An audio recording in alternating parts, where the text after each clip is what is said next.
Hola, ¿qué tal? Hoy les voy a explicar qué es una forma bilineal. En realidad es el primero de varios videos que van a tratar sobre el tema, pero es para que tengan un concepto de más o menos qué es. Una forma bilineal es una aplicación que está definida, por ejemplo, entre dos espacios vectoriales, B por B, en los escalares, por ejemplo en K, donde B va a ser un K espacio vectorial.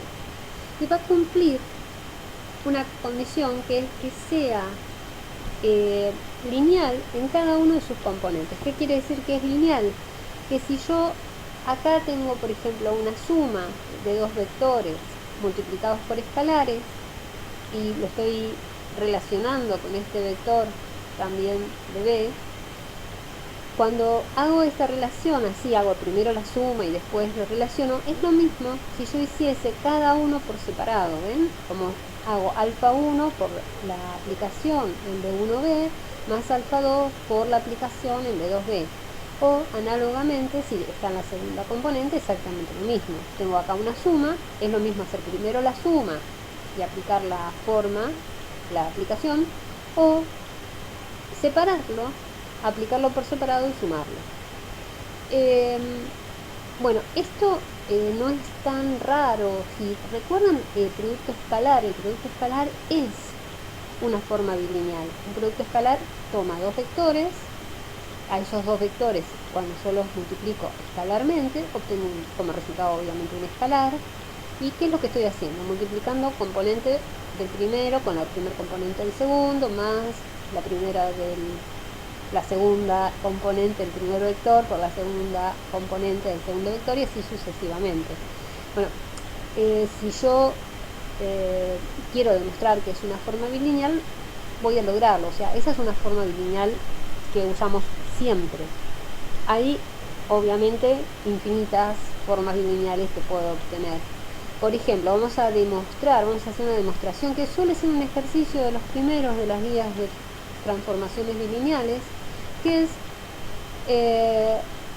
por ejemplo, demostrar que una determinada forma, que esto es una forma bilineal, que es una aplicación, por ejemplo, en este caso es una aplicación que está definida de los reales de R2 en R2 en R.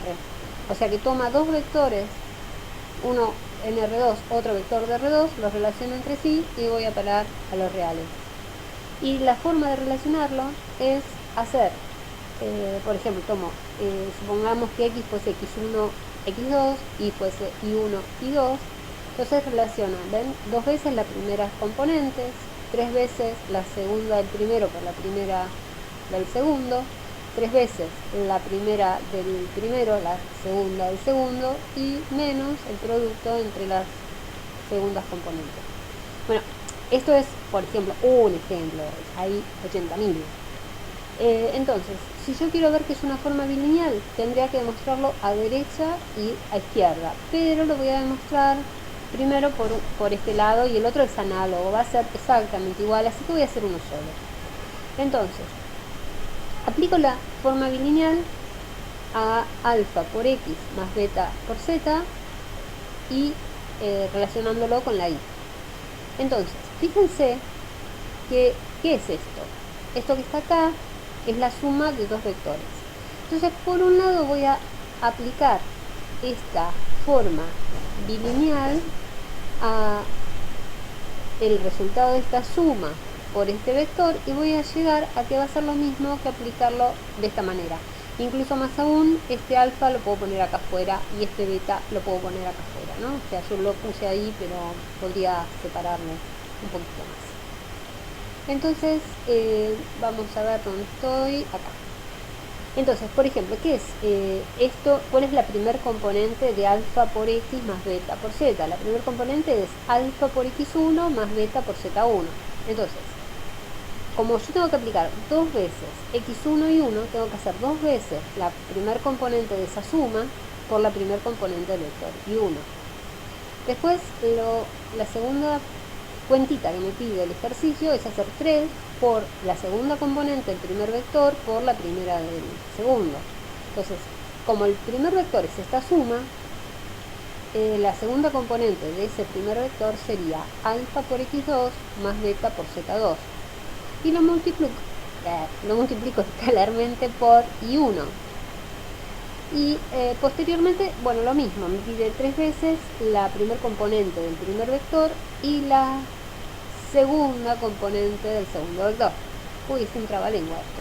Bueno, esta sería la primera componente del primero. Es alfa por x1 más beta por z1 por la segunda componente del segundo vector. Y finalmente las dos segundas componentes, o sea, alfa x2 más beta por z2 por i2. Recapitulando. O sea, hago de esto la primera componente por i1, la segunda componente por i1, la primera componente por i2 y la segunda componente por i2. Entonces, como todo esto, en todos lados aparece cosas como x1, ¿ven? x2, entonces voy a hacer distributivas para poder separar todo lo que tenga x en una zona. ¿Ven? Voy a acomodar los términos. Y todo lo que tenga z en otra zona. Y acomodar los términos. ¿Por qué? Porque de esa manera, fíjense que si saco alfa factor común, esto que me da acá, lo que me queda en este paréntesis, es phi aplicado a xi. Y lo que me queda en este otro, en la parte amarillita, si saco beta factor común, me queda phi de zi. Entonces, ¿qué demostré? Demostré que la transformación aplicada primero a la suma y después aplicarle i es lo mismo que hacer primero las aplicaciones y después sumarlas. Entonces con eso demostré que es una forma bilineal donde acá en la primer componente tengo esta suma. Análogamente, de la misma manera que hice esto, lo podría hacer en la segunda componente, con lo cual tendría que es una forma que es bilineal. Bueno, ahora vamos a ver cómo sacar la matriz de esta forma bilineal. En una base cualquiera, en realidad el ejercicio que habíamos tenido antes pedía hallar la matriz en la base canónica, pero lo vamos a sacar ahora en una base de cualquiera y después lo vamos a mostrar cómo sería en la base canónica. Bueno, por ejemplo, supongamos que tengo una base de un espacio vectorial que es 1 hasta un, son los vectores que generan la base de este espacio, y escribamos un vector cualquiera x y un vector cualquiera y como una combinación lineal de los elementos de la base. Es decir, que si yo a este vector x lo escribo en esta base, voy a tener las coordenadas del vector en esta base, es decir, es a por el primer vector de la base, es una base ordenada, a sub 2 por el segundo vector, hasta llegar a sub n por u sub n. Y con i me va a pasar lo mismo. Estas son las coordenadas de 1 por u1, que es el primer elemento de la base, hasta bn, un. Entonces, este sería el vector escrito en esta base. Entonces, si nosotros aplicamos la forma bilineal a este x y a este y por las propiedades de una forma bilineal, esto se va a poder ir separando. Por ejemplo, yo puedo decir, bueno, esto es f de la primera y toda la segunda, f del segundo componente más, y así sucesivamente. O sea, voy separando coordenada a coordenada, un trabajo bárbaro, pero voy a llegar a esta expresión, esta suma doble, desde i igual a 1 hasta n, desde j igual a 1 hasta n, de a sub i, b sub j, por la forma bilineal aplicada a los elementos de la base, al u sub i, u sub j. Ahora, si observamos que esto lo puedo escribir en forma matricial, donde, por ejemplo, esto sería f de u1, u1, f de u1, u2, en el lugar 1, 2, así sucesivamente hasta llegar al lugar nn, f de un, un, multiplico por la traspuesta de b y la matriz A, el vector A, que es el X. Entonces lo que voy a obtener es la expresión matricial de la transformación bilineal, de la forma bilineal, como X por A por Y traspuesto. Entonces, esta es la matriz de la transformación lineal relativa a la base que yo había elegido S. En particular, si la base es la base canónica, sería la matriz en la base canónica. Es decir, que cada elemento de esa matriz siempre lo voy a poder encontrar como la forma bilineal aplicada a los elementos de la base ordenada. Entonces, vamos a aplicar esa transformación a el ejercicio que nos habían dado. Entonces, nos habían dado este ejercicio, esta forma bilineal de R2 en R2 a R, que tenía esta pinta, ¿no? Que tenía este juego con las componentes. Esto era un escalar.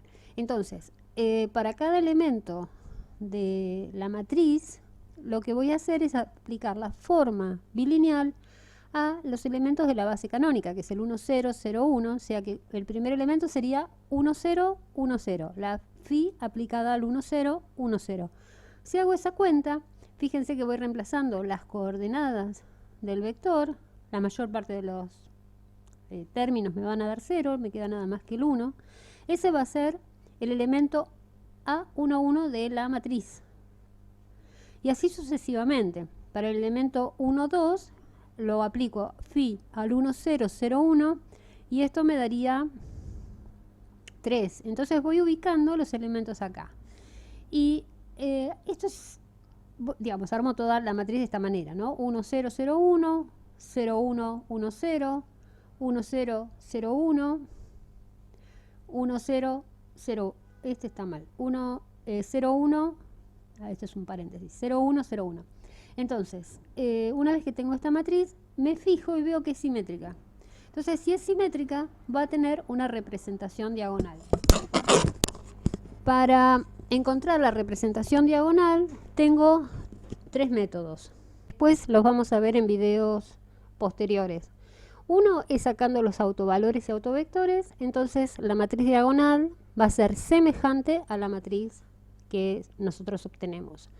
Otro método es algo parecido a Gauss-Jordan, es un Gauss-Jordan generalizado, y la matriz diagonal va a ser congruente con la matriz que yo tenía de la transformación de la forma bilineal. Este método trabaja con elementales, entonces las columnas van a pasar a ser filas, digamos, de lo que va a quedar en esta zona, pero eso también lo vamos a ver. Y después otro método adicional, que es el método de Witt. Bueno, por ahora este video esto es todo. Hasta luego.